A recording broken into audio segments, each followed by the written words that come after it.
आज नेपालको पहिलो जननिर्वाचित प्रधानमन्त्री एवं प्रसिद्ध साहित्यकार विश्वेश्वर प्रसाद कोइरालाको 40औं स्मृति दिवस मनाइएको छ।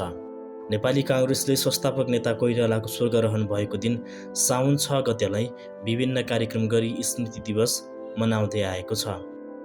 प्रजातान्त्रिक समाजवादी आन्दोलनका नेता नेपाली काङ्ग्रेसका संस्थापक जननायक बिपी कोइरालाको स्वर्गरोहण 2039 साउन 6 गते भएको थियो। बिपी कोइरालाको जन्म विक्रम सम्वत 1971 साल भारतको बनारसमा पिता कृष्ण प्रसाद कोइराला एवं माता दिव्य कोइरालाको कोखबाट भएको हो। भारतीय स्वतन्त्र आन्दोलनका प्रमुख केन्द्र बनारसमा उनको लालन पालन र शिक्षा भएको थियो। राष्ट्रिय र अन्तर्राष्ट्रिय रूपमा अस्थिर दुई ध्रुवबीचको शीत युद्धको समयमा उनी राजनीतिक रूपमा सक्रिय भएका थिए। उनको स्वर्गरोहण 2039 साल साउन 6 गते 68 वर्षको उमेरमा क्यान्सर रोगबाट भएको थियो।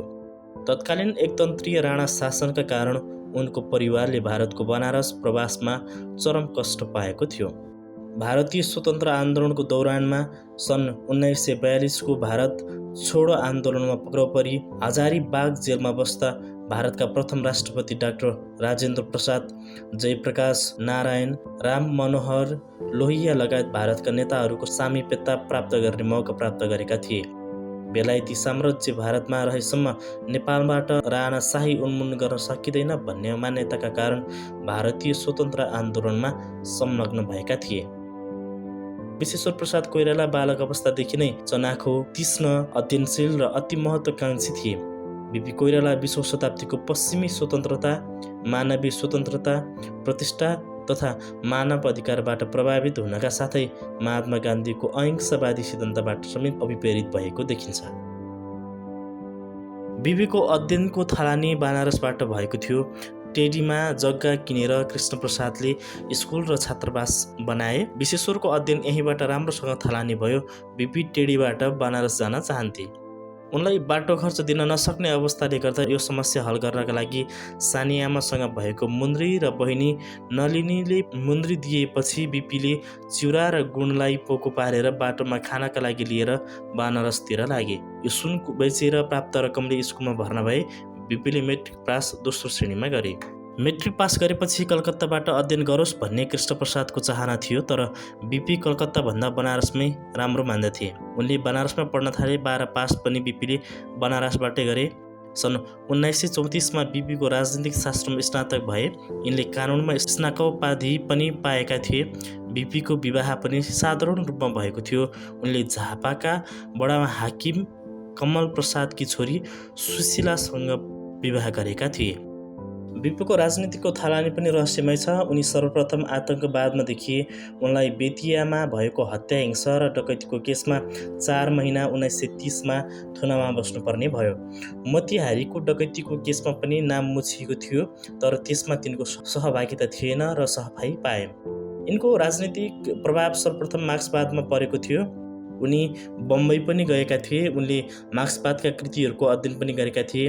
कृष्ण प्रसाद काङ्ग्रेसी संस्थामा आबद्ध थिए। राजनीतिमा पनि काङ्ग्रेसको छाप बिपीमा परेको थियो।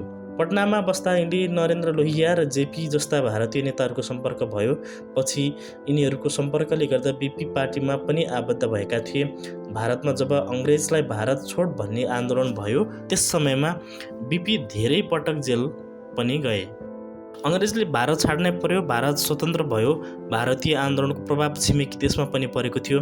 नेपालमा पनि राणाले गरेको अत्याचारबाट नेपाली जनता मुक्त हुन चाहन्थे। जनचाहनालाई बुझ्दा साहित्यकार तथा लेखकको यस्ता बेलामा चुप लागेर बस्ने अवस्था थिएन। धरणीधरले नैवेद्य लेखी कृष्णलाल अधिकारीको मकैको खेती जस्ता कृतिको जन्म पनि भयो। कृष्णलाल अधिकारीले मकै खेती लेखेकोमा सरकारले जेल चलान गर्यो।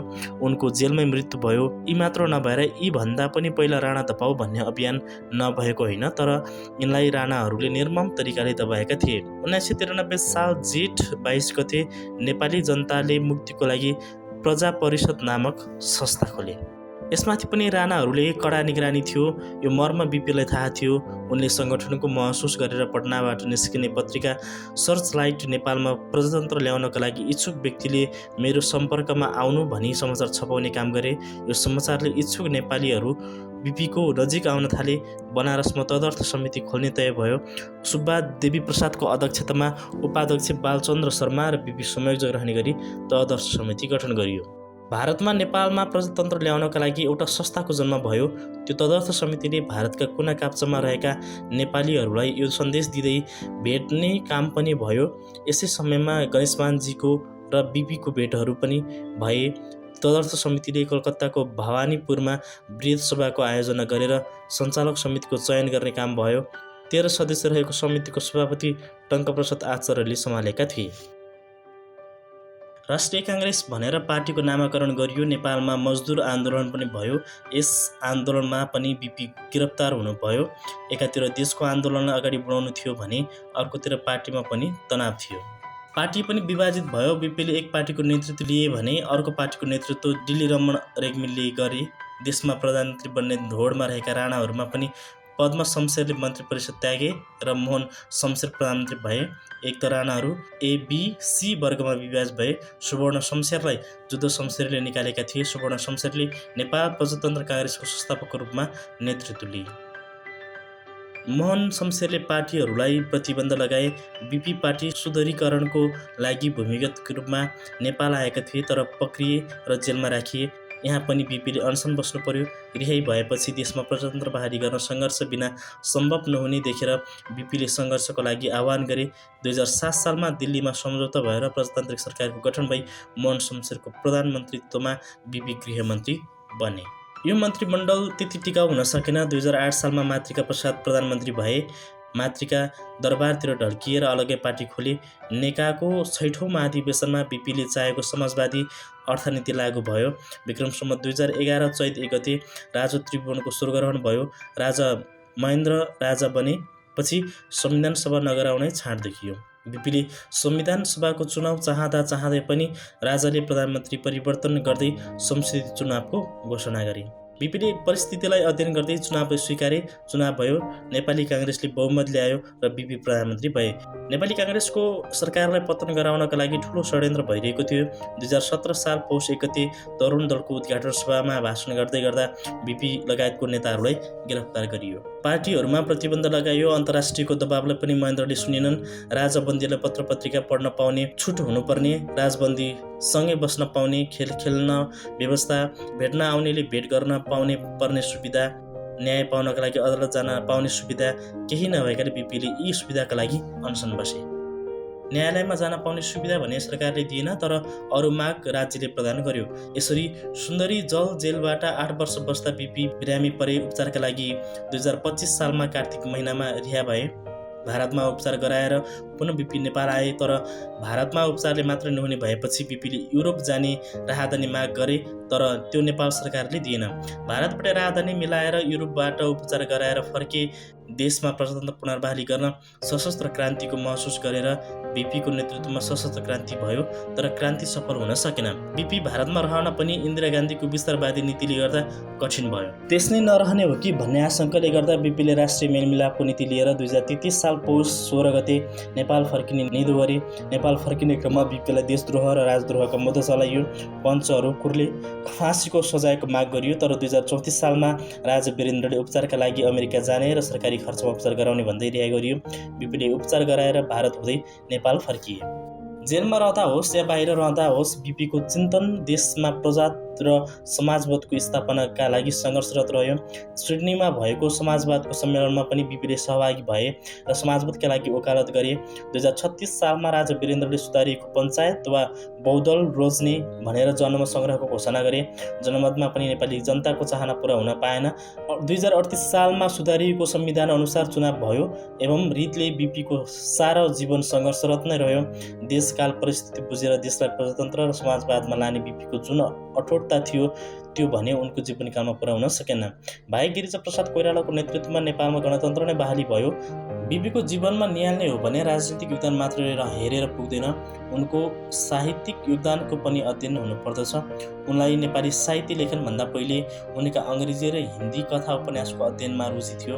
उनले हिन्दी साहित्यका साहित्यकारहरू शान्तिप्रिय द्विवेदी, रामकृष्ण दास, जयशङ्कर, मैथिली शरण गुप्ता, सुमित्रा नन्दन पन्त, मुन्सी प्रेमचन्द्रसँग साहित्य लेखन र अध्ययनको सिलसिलामा उनको सम्बन्ध बढ्दै गएको थियो।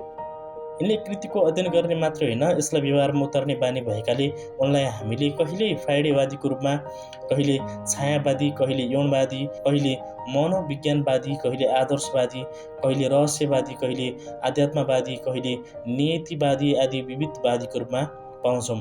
उनको लेखनको थलानी पनि हिन्दी भाषाबाट भयो।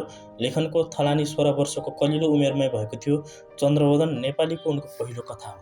श्वेत भैरवी दोषी, जसमा बिपीका कथा कृतिको रूपमा अध्ययन गर्न पाइन्छ भने फुटकर कथाहरू पनि विभिन्न पत्रिकामा पढ्न पाइन्छ। तीन घुम्ती, नरेन्द्र दाई, सुम्निमा, मोदी ऐन, हिटलर र यहुदी, आमाबुबा र छोरा बिपीका उपन्यासहरू हुन् भने यी उपन्यास बाहेक बिपीले आफ्नो कथा, जेल जर्नल, आत्मवृत्तान्त आदिका अमूल्य कृतिहरू हामीलाई छाडेर गएका छन्। उनी कवि, निबन्धकार, कथाकार, उपन्यासकार मात्र नभए दार्शनिक पनि हुन्।